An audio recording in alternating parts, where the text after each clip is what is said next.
Hello, everyone, and welcome to I Never Knew, But My Dog Did podcast. I am Maureen Scanlon, or Life Coach Maureen, your hostess. So excited to have everyone here. Thank you again for listening, for joining, and for interacting. Keep those 5-star reviews coming. I appreciate it.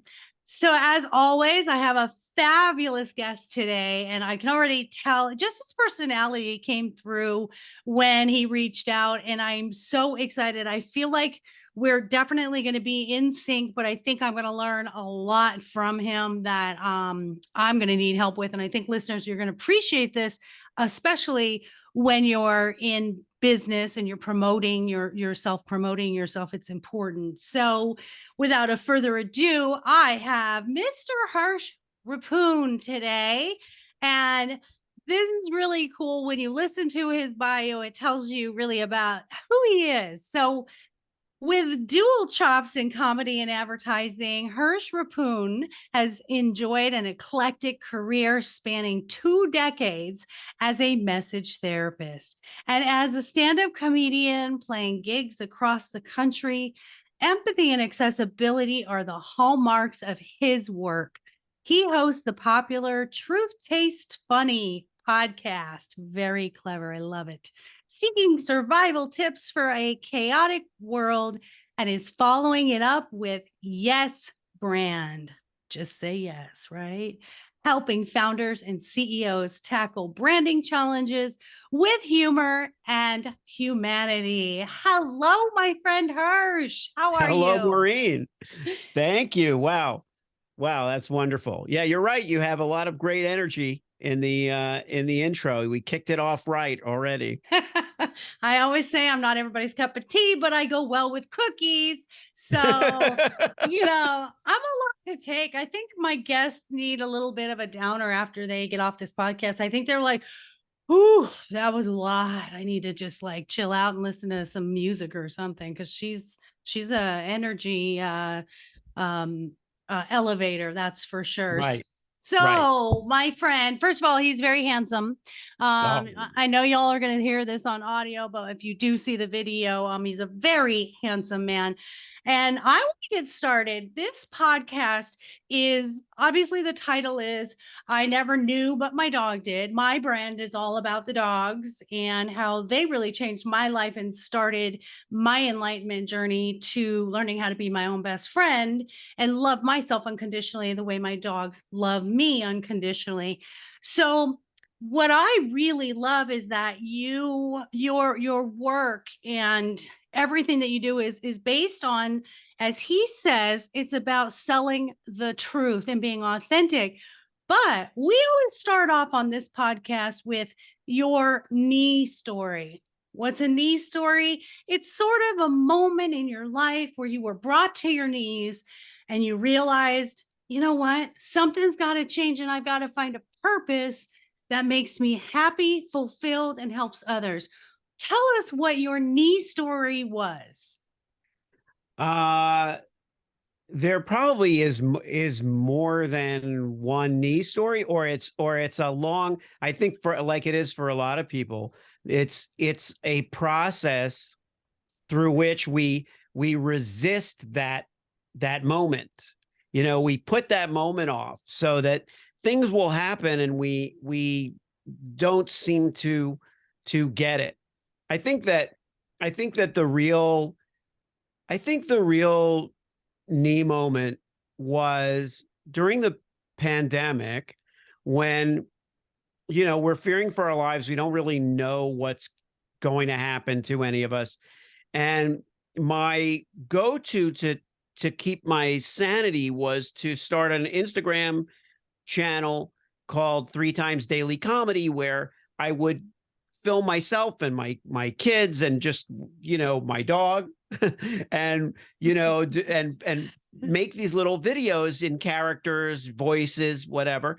Now, it seemed like it was strictly comedy, but there was a moment where I was doing, I don't scooter, but my younger daughters do. And I was taking one of their scooters and doing some silly German character. And I started talking about the scooter, the brand, the wheels, the whole thing. And I got contacted by the brand. I obviously tagged them in the Instagram thing, but I didn't have much of an audience. But I got contacted by the scooter brand. And at that moment, I think a light bulb went off where I was like, these are not two separate lives that I live. Comedy and brand messaging and branding and copywriting and all that stuff. It's not even just funny copywriting or comedy advertising, because it isn't always like that. I said, but there's some marriage between the brand and the comedy. And Yes Brand had already been in my head. I just hadn't focused on doing a podcast or changing my business model. I had two lives. I had my life as a comedian and doing creative pursuits, and I had my life as a publicist and copywriter. And really, while they each had fulfilling aspects, they were not unified. And I think at that moment, I finally recognized that I loved both things, where I thought, well, if the PR business isn't going well, I'll go do some stand-up, or I'll write a stand-up show, or I'll write something, or I'll call my buddy in the comedy world, or whatever it was. I would go from one to the other. And I realized, well, that's leaving an awful lot to chance. That's like not very focused for someone who actually has an organized brain, albeit a very, like you can relate to, albeit a very energized brain, and a very creative and imaginative brain. But I felt like, I should just focus on that horizon and just kind of bring these two armies of thought together and see what happens. I love that. And it's so funny that in life, things happen. So for instance, when the pandemic was here, so many people realized this job is not for me, this relationship is not for me, this health style is not for me. And I think the challenge is the integration. And I love that you said, okay, I've got these things. Now, how do I integrate? And I think anyone who's an entrepreneur and has an entrepreneurial mind, we do have several things going on, and we don't think they can all come together. And I love that you sort of figured that out. You're like, oh, wait. And then someone's interested. I caught someone's interest. So that's really cool, where you kind of just changed it. You flipped it, and the word, the buzzword of the century is we pivoted. We pivoted. Well, buzzwords, Maureen, is like, that's part of when you talk about selling the truth. We talked about, before we began, a little bit about selling the truth and what does it mean. And the fact is, all these buzzwords that fly around are just distractions. And the sad part is, like, we jump on them because they were like, oh yeah, that's what I want to do. Like authenticity. People say authenticity like it's something that you create, which is kind of funny because it's supposed to just be what you are. Just be who you are. Just be what's happening. Be in the moment. That's authentic. It's not complicated. And the same is true with selling the truth. You don't have to make up a truth to sell. Right. Because we want to sound so professional, as opposed to me. I just want to break out in song and go, I've got to be me. That kind of thing. So we have to like kind of go along with the flow and the trending of the words, the buzzwords. But I love that you said that. We were talking before we started. This is a challenge, and listeners, if any of you are thinking about starting a business or starting a brand, whatever you want to do, even if it's just a Instagram personality, influencer, whatever it is. I was telling Hersh that I hate selling. I don't sell myself. I'm the build it and they will come girl. So what can you do to help us? How do you help us? Because you have major success with, he has influenced change makers, market leaders, agencies, institutions, production companies, and even Oscar-winning filmmakers. So little old life coach Maureen over here needs your assistance and desperately. So help me out. Okay, well, first of all, well, thank you for the kind words, but the truth is, you have this incredible sense of self. So the funny thing is that after you express that, you always say, and I say always based on our exchanges, but several times you would say, but I'm not good at marketing it, or I'm not good at, I'm not good. Well, the mindset that you aren't good at marketing it is part of the problem, that you feel somehow there's a deficiency in how you present it. But all it means is that there's just another level that you haven't taken it to yet. And but let's start with who you are and where that. Oh, hold on one second. I'm sorry. Is it okay if I interrupt? Are you able to edit? Oh, sure. Sure, Oh, okay. sure. Because my son is supposed to be flying here, and he called, and I just want to see what he has Abs- Asperger's, and he would be it would be like one of those things where I can't if I ignore him. So just let me pause this for 1 second, okay? Sure. Okay, so what should we pick up where you were talking about your Yes. okay. You say that my mindset is that I'm not good at selling myself.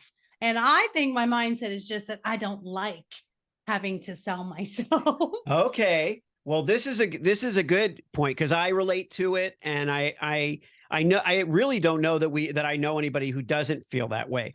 It's there are people who are very comfortable though walking into a room and saying, "This is me," whether it's how they dress or what they say, and then there are other people who just want to be me, be themselves, but they don't want to have to explain it or say what it is. And when they're like you and I, where we're we're listening to our own drummer, and we have enough sense to know that we're different in how we're presenting ourselves, but we don't know what to do to like compensate. And so all of a sudden the natural thing of being you, when you start to think about packaging it, now it starts to maybe feel inauthentic, because does this mean I'm going to have to be bubbly and energetic all the time and do the and I'm going to have to do this and I'm going to have to do that? Um, well, the bad news is the bad news is not bad news. I always say there's good news and then the other news, and Yes. the less good news. But the other news is that it really serves you and serves us to come up with some ground rules for our persona, for the persona. Now, that doesn't mean that we're any different in real life, let's say, whatever we want to call it, than the person that we are on camera or in our promotion of what we do. It's just we're being a little more focused on the result that we want. What do we I was trying to come up with a poster for my wall because I sometimes tend to complicate things, and that's just a creative thing. You come up with alternatives with problem. Like I'm the person who, if I'm trying to figure out a way to keep my light stand, let's say, from falling over, I'll get the microphone cord and I'll wrap it around the bottom of the light stand, and then I'll carry it over here and I'll put it on the other light stand and I'll wrap that around. Then I'll need another headphone because I've used this. So now I got to dig out another. Oh, okay. Now I have another headphone and I'm going to use that one. When really, maybe if I just spread the legs of the light stand a little bit, it might not fall over. Maybe Oh, if I just, you know, oh, and good gracious. Now I'm married to an engineer, and that just was exactly something. Every time we go to do something, he's got to do the 50 steps and it has to be just overkill. And I'm the simplistic one. which is why I think marketing is difficult for me, because Uh-huh. I just want to talk to people and I want people just to come and be in my presence and we're going to connect. And I have no worries that we're going to connect. I have a gift to connect with you and find out what we have in common. And so I'll tell you what doesn't sit well with me. And this is really popular today is these networking events. Right. Oh, okay. That was a really, did you hear how guttural that was of the discomfort I had there? Yes. I've been to these networking events and it is not me. It makes me literally like feel like dry heaving right now. Um, I don't want to sit around and hear an elevator pitch from the window guy. It's just not who I am. And I don't want to go sit in a room where we're all trying to get each other to buy stuff and share our people's phone numbers and friends and all that. I luckily have been fortunate enough that Build It and They Will Come has worked for me. For instance, you found me, we found each other, and I would never have met you otherwise. And I know going forward, I will always know Hersh, and we're going to be buddies and we're going to connect him. And that's just the way it is. So, does that help you understand why marketing is difficult for me? Yeah. Yeah. I relate to it as well. And I think that when I talk about the synthesis of my two selves, part of it was that I did tell myself all through my childhood and into my adulthood that I was a comedian or a creative person or writer, actor, comedian, one of those, that person, that kind of hyphenate. And therefore I couldn't do other things. Like my very first memory, you talk about a knee memory, was I was starting my own business, and one of my best friends was an IT guy, and he came over to my new office and was wiring my computer setup. And he's on his knees on the floor under my desk, and I'm like sitting here like this, and he looks up at me and he goes, you could do this. Like, I'm not doing this because I'm like, this is who I am. I'm helping you out, but you could ask me what I'm doing. And then the next time you set up an office, which you almost definitely will eventually do that, you can do it yourself. Like, that's the way things work. And I was like, no, I'm a writer, comedian, I can't do it. And it's, Right? The identity of I'm in this box over here. Don't in this box over I here. don't Like, want to. And a yeah. lot of artists are like that. Look, just point me in the right direction, get me on the stage. And then there are people like The Rock or Kevin Hart or whoever it might be, and they have, they have this facility with business, with ideas, and they want to start their own company, and they want to do this and run that, and they're details people. Takes all kinds. But I think, Maureen, where you could use a little help is that, I'm getting this too finally. I used to think it was partners, that I needed a partner in the company or in the endeavor to do those things that I wouldn't do. Now I realize what I need is people who have all those other qualities contributing to my vision. And Yeah. then I can decide whether I shouldn't be doing it. You know, Mm. a lot of the marketing also, oh, this is going to be in the book, in my book. I'm writing a book, and this is going to be in my book. Third party validation is a huge thing. And it's exactly what you were talking about.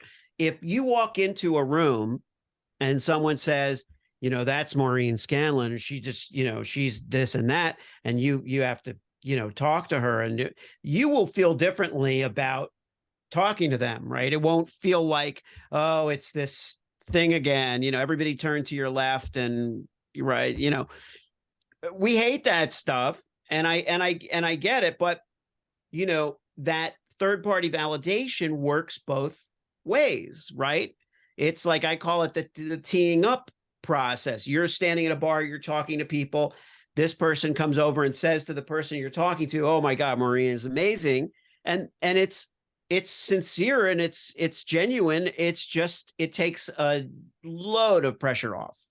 And then you're happy to do the other thing. Oh, well, this person is that, and that person's this. That's what it really comes down to. But it doesn't mean that we're bad at marketing ourselves. It means that we want some third party validation in place that will lay the groundwork for us so that when we come into a room, our reputation has preceded us, not because we crave attention, which is what I think a lot of people think, but because we are so much more comfortable when we don't have to be the one tooting our own horn. Yeah. And it's the credibility, is built in, is baked in to the relationships we have. So the people who we like, we don't go to, hey, you got to help me out, put in a good word. We could say that sometimes, but usually, like I spent, a couple of decades pretty much just working on off referrals, because I didn't advertise. I worked in the advertising industry, but I didn't advertise what I did. I never bought an ad for myself as a copywriter, as a publicist, or whatever. But it was just people saying, you should work with Hersh. You might like Hersh. That, but there is a point at which, Maureen, I think that you can go beyond that and say, okay, I want to focus on not advertising, but I want to focus on two things: third party validation, and see if I've set all the mechanisms up for that, testimonials, quotes, things like that. And then the other thing is, do I need to work on my voice, on my brand voice, so that I get comfortable talking to people, letting them know that I actually am selling something. I have an image, and I have a program, I have a course, or I have a product that is not just my personality, that isn't just me. It's part of it. Yeah. And then train your audience that, there are facets to what you do, so that you are as comfortable and they are as comfortable with the stuff that is business oriented as they are with the stuff that's just personal and bubbly and fun and laid back and your style. But it's all done in your style. So, the way you interact with people is still part of who you are. The way you present, a product is the same as, who you are. It's just the language of, for lack of a better word, sales. I hate the word sales. I hate it. I hate it. But at the same time, I had someone say to me yesterday, it was a totally great point, and she's a spiritual healer. And she was saying, I realized from watching a lot of other people that I could be charging for this service. And it just feels so strange to me to do it. But I think I have to. And I'm like, of course you have to. Yeah. But the language right. of it is not coming easily to you. There's what changed my mindset really was, if I didn't believe in me 100%, how's anybody else? And how are they going to know about me? They're not in my head, and they're not going to run across me in the grocery store. So they have to see me. I have to be visible, and they need to see the credentialing, and they need to see what I'm doing and what I'm offering. I'm in my 6th year of the business, the first year of the podcast. And of course, I wrote my first book 2019, my second one in 2021. And the first year I said yes to everything. And this is why I love your brand. And I'm going to ask you how you got there. The first year I said yes to everything. The second year I said yes to most things. The third year I said yes to different things. And then from the 4th year on, I said yes to me.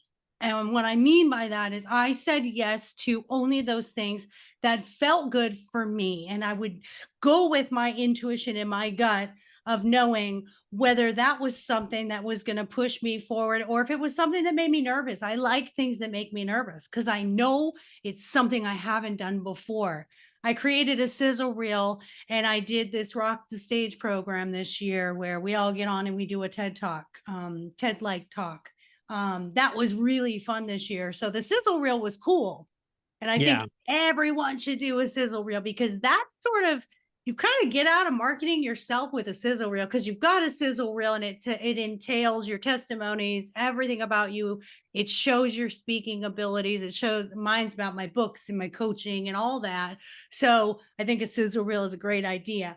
So long-winded, sorry. But Yes Brand, what is behind the meaning of your logo and your brand, Yes Brand? Well, thank you for sharing all of that stuff. I made some notes about what you said that I didn't want to that I didn't want to forget. They're just kind of the cryptic way that I I don't know when that will turn into something useful for you, but I probably will. I just saw I wrote it down. But anyway, with Yes Brand, what that comes from is the yes and rule of improv. There's a improv comedy. I used to do that as well as stand up. And when your scene partner throws an idea at you, a suggestion at you, like, everybody needs to be wearing 2 sets of headphones in order to hear the other person they're talking to, I can't say no. No, I don't want to wear the headphones. The skit would be over and the audience would be booing. And so I have to say yes. And then we have to put our computers on the top of our head, and all of that. And then it builds and builds and builds. And I realize that's what I do with clients anyway. That's what I've always done. A client calls me up and they say, Hersh, I'm doing this thing. I just bought a chain of flip-flop shops and we're new owners and I need to relate to all the franchisees. This is just an example of one that happened. And it's like, I need a voice for this endeavor because it's different from, maybe, and again, someone with a very big personality, but keen, on the sense that, I have to choose my words. I have to choose my statements. I need your help with that. And I take that person's personality, what's happened, what's transpired, who the previous owner, what's going on, how many franchisees, where are they, all those things. And I put that into a voice, plan, basically a messaging plan. And that's just how I do it. But I couldn't build it on nothing. He couldn't say, I need a messaging plan for a takeover of a franchise.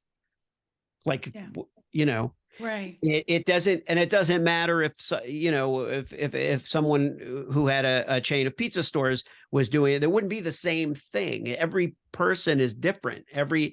I love the fact that every individual is an individual, I like that we're including each other more and we're being more inclusive, but I think we also have to remember every single person, regardless of gender, color, religion, background, culture, all is an individual, unlike any other person in the world. So, that's what we have to get so smart that we're celebrating, is like the actual ultimate individuality.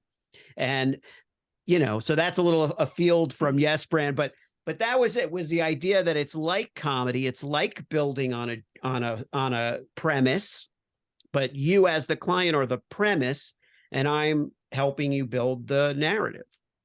Yes. And see what I did? See what I did there? Yes, you did. I think it's crucial too. And when I do any business coaching with people, I'm really big on finding your why. I don't care that you want to be a millionaire. I don't care that, you want to invent the newest thing since sliced bread. If you don't have a why, you're not going to succeed. And I think for me, that's always been key, is I know why I'm doing it and I know what my message is. Right. And that is, have you found that that's the biggest thing? Because I know a lot of business-minded people lose the why, and they get they get, devil's in the details, and they get so lost up in the minutia that why are you doing it and who are you helping? That is what I think it makes effective entrepreneurs and business. Well, this is my why. I'm going to share this with you because I think I'm very clear on it. This is my why. The letter Y. Yeah, that comes from watching a lot of prop comics. Love it. Love it. That's Love a it. thing that you could do at a mastermind or something, or at a speaking engagement where you do the, you know, Of course, TED Talk has their slideshows. You got to have your big why, right? I love that. yeah. But to ask your question again, because I was writing my why while you were, which was rude of me. I shouldn't have No, that's veered off into okay. my. I just feel like I feel like one of the keys that we lose, that people lose in sight of the goal, is why are you doing it? And Right.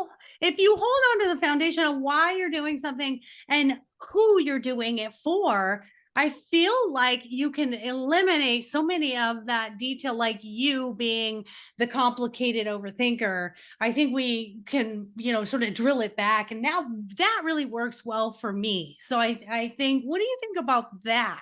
Just sort of go back to your why when you get lost in the, oh, I need to hire assistants and I need to hire a PR person and I need to hire a social media manager and I need to be on Instagram and all this. Should we just pull it back to why are you doing it? Who are you reaching? Yeah, that goes back to the selling the truth thing, which is that core truth, where it's not so much about that phrase, my truth, my personal truth. There is credibility in that, but it's really, the truth is very adjacent to very why adjacent, right? So the truth of who I am, it's almost like I this is just a thought, but it's almost like going back to the who am I is a good exercise, because the why is, like, I would say, oh, the why for this is that I want my kids to grow up in an environment like X and Y, and that's what that's what I'm motivated by. I want this for my children. Let's just say, as an example. Then, but that may seem in the moment like, well, okay, that's obviously why, that's why I need to hire this person and I got to do this. And I'm still left with a spinning wheel of 15 things I have to do. Whereas if I really take a step back and I go, okay, who am I? Who am I? Because right now I'm acting like a maniac, where I'm overwhelmed. I don't know what has to happen first. I have 5 different to-do lists that are all different priorities. I'm not getting any of them done. I experienced this stuff. And it's like, okay, wait a minute. Who am I? Who am I? And then I go back to the very, very basic idea of who I am. And then I'm like, okay, well, so if I'm that person, what's my priority? What's my priority? Not necessarily even my why, my big why, because that maybe I don't have to question that. It's what's my priority as this person? And you start to maybe go a little easier on yourself. Well, I'm a person who gets overwhelmed if there's a change in plans. Okay, so that maybe, setting me off. I'm a person who really wants to do this for this other person, but I know that that's going to, like, take away from my entire agenda for who am I? Am I the person who makes the big sacrifice at this moment for this, or am I the person that really needs to stay on track and get these things done? And it all fits in with the meditation and the breathing and all these other things that I had never done. Stopping to think is probably something I don't know that I really did until a few years ago. I Like, love literally stopping to think about, who I am. And I think in some ways the pandemic was, like, contributed to that.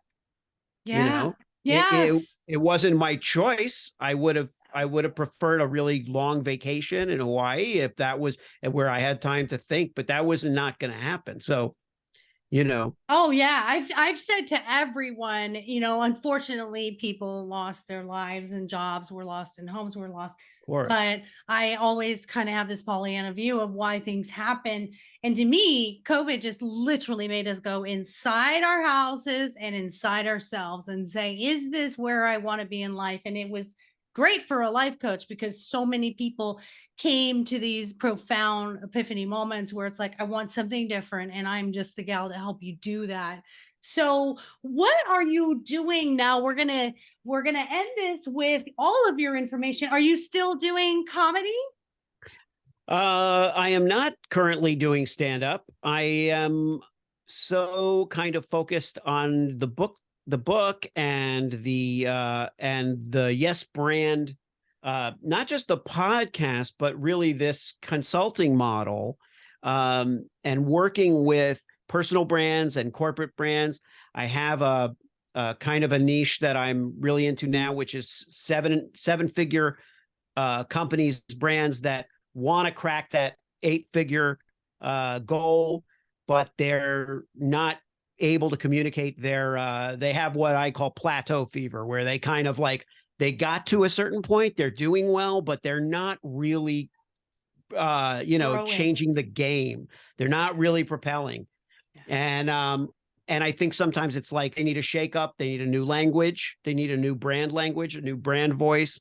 And I like being focused on a goal and then helping them with that. So, but that's so much fun. Like that stuff, there's a lot of laughs involved in the podcast. There's a lot of laughs involved in the conversations that I have with people. So I think setting the stage, so to speak, for them to know that whatever we do is going to be fun, right? That that already is going to make the experience different. It's not going to be, this is not what I've done in the past. I've worked with brands, and you go in the office and you sit down with them and you want to work with that brand and you want to be yourself. Like we talked about marketing yourself, but you realize, ooh, their culture's they're more rigid. They are more reserved. They're going to think I'm a little bit crazy. And then you contort yourself, you get the gig. Now you're doing the gig. And then you're like, well, this isn't fun. Right. This really isn't fun. I don't know what and the lucrative part of it is like, well, I could at least have seen if I could have made the same money having fun. I would like to have at least had so I think that's a big thing in business too, Yeah. is we sell our souls just to get a client. I don't do that. When people reach out, I'll say, yeah, let's have a call to see if we're both a good fit for each other. Right. Because you may think I'm a good fit for you, but I have to make sure you're a good fit for me too, because I Right. have to have that connection with you. And my saying, if it ain't fun, I'm not doing it, is in everything in life. And why do we think that we don't have to have a good match? Because we choose our friends, we choose our partners, we should choose the personalities that we work with in business as well. So For sure. where do we find you? When is your book coming out? And what is your podcast? So all of our listeners can come and find you. And then I have a fun little segment that I'm going to ask you. Your comedic genius is going to come out before we end. So okay. So where do we find you? Yeah, so they can find me. Obviously I'm on LinkedIn and Instagram and all that stuff, just looking for my name. There's no other Hersh Rephun, so they don't have to worry about that. And they can go to HershRephun.com, and it's HershRephun .com, and they'll see the whole kind of spectrum of what I do there. But also the two podcasts are called Truth Tastes Funny, which is truthtastesfunny.com, and Yes Brand Method, which is yesbrandmethod.com, which is the Yes Brand podcast. And new seasons of those, the third season of Truth Tastes Funny and the second season of Yes Brand, are starting April 6th. And for Yes Brand, it's going to be a joint venture with a young capital finance company called Numeris Capital, which is instrumental in helping entrepreneurs grow their businesses and facilitate the growth that, let's say if they're coaches and they want to have their students be able to, finance their education in this field, everybody works together to make this a really easy and positive experience. And again, like that selling the truth thing is like, I don't do, this is a little side concept, but I don't do like sponsors on my podcast where you have like ads and things. Just doesn't make sense to me. But when I can partner with a young brand that has a great product and a great message and a great heart, then it's like you just said, you're like, oh, I want to work with these people. These are the people I want to work with. So I'm super psyched about that relationship. And also goes back to that thing where it's like, I didn't need a partner in the sense of I need another person with an office in my office. I need to partner with people with like-minded entrepreneurs, business people, so that we can raise each other up, so that we can really lift each other up. Yeah. And then, and that covers the podcasts and the websites. What was there? Was there now this comedy thing, or did I leave out one of the? When is your book coming out? Oh, my book. Okay, so my book, which is tentatively titled "Selling the Truth," which I think it probably, I like the subhead that I've chosen, which is "Selling the Truth: Musings of a So-Called Thought Leader." Um, Ah. and I get into why I think it's I'm a so-called thought leader, but anyway, that should be out in September. So Love it. Okay. on leadership books, yeah. Nice. September of 23. Well, what a joy it was to meet you. I love your personality. I completely feel like we are kindred spirits in our energy and what we want to do. And I know from here forward, we're definitely going to stay connected. So, what I do is I always end the podcast with a fun little segment called Take My Money. And so I want to know, and usually I ask, what is the weirdest thing that you've ever bought or the weirdest thing you've ever seen for sale? And I'll let you think, because I know it puts people on the spot. The thing today I was gonna talk about for my weird thing is the weirdest thing I bought for my dog, because I just found it yesterday, and it is a matching set. I have a Chihuahua. She's a 15-pound BBW. And she has it's a little knit hat and a little knit scarf. And then it's got leg warmers, because I am a Gen Xer and we did the leg warmers in the 80s. So that's the weirdest thing I've ever bought for my dog. What's the weirdest thing you've ever bought or seen for sale? It's funny because hold on, Toby, Toby, Toby. Puppies. Let's We see got if he comes. puppy. Let me see. He does what he wants. So I don't. Hold on one second. Darn Toby. right. Darn right he does. That's what's beautiful about the pups, is they do what they want. Yeah, I don't know if we'll get it. They don't come when you want them to come to you, but but I think the weirdest thing that my daughters bought for him was a Halloween costume that was a referee. Oh, there you are. Hello, come here.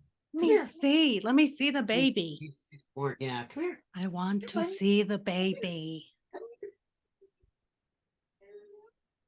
He's off screen. Hold on, my listeners. We'll wait till Toby's ready. Let's see. Okay. Oh, Toby. there's Toby. Say hi to Maureen. Hi, sweet baby.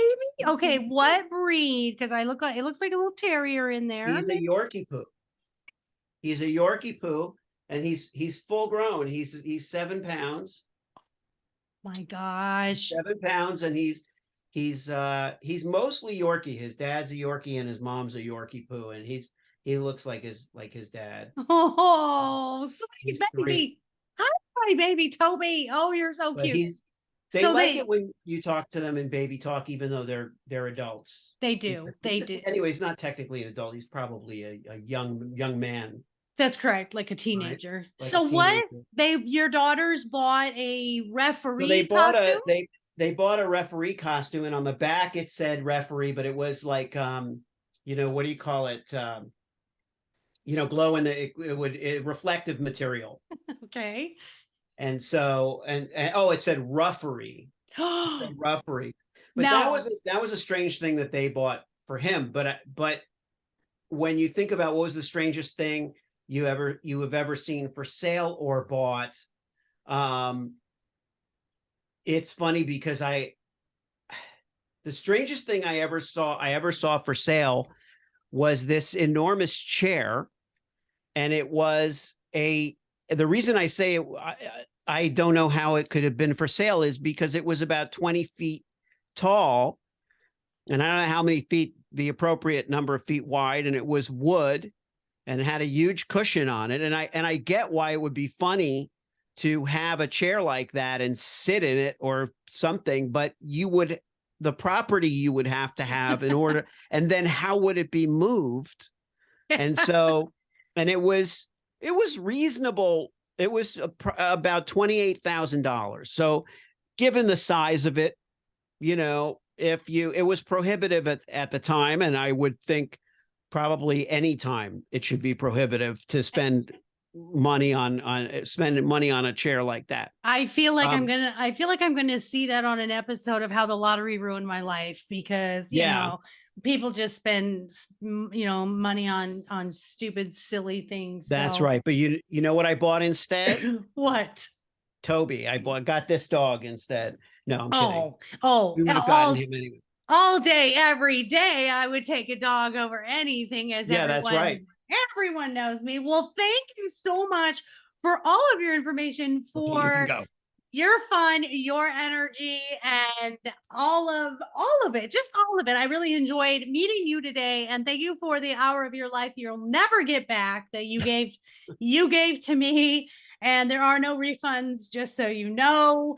But I really enjoyed you, and we're gonna be buddies here forward. I'm gonna be checking in with you, and maybe you'll be stalking my site and making sure I'm branding properly. So I will. I will thank take it upon myself. I really thank you, Maureen. This was so fun, and I'm so glad we've connected. me too. It's like you never know what it's going to be like when you're just doing the emails. Is this a good time? Yes, this is a good time. I can't make it. Are you okay? But and then you don't realize when you get on, it's just going to be like, let's just have fun. So thank you so much, listeners. Thank you for being here. Keep those 5-star reviews coming. I appreciate you so much. Share this podcast with everyone you know, because everyone needs laughter and love and support, and to know that they are not alone in any of their struggles in life. All the categories and topics that we cover, from suicide to addiction to abuse to marketing to we covered earlier. I did a cannabis coach, which is super cool. So you can't beat pot and branding. I'm in one day. I'm just saying that's pretty cool. So thank you all. Love you all for being here. Don't forget to go and purchase my books on Amazon, Barnes and Noble, Walmart, Target, and Outskirts Press.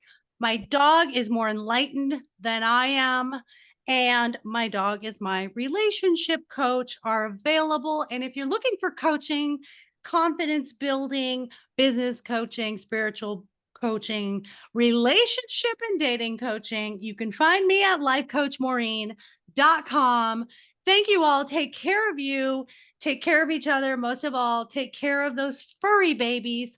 Until next week, love you all. Bye.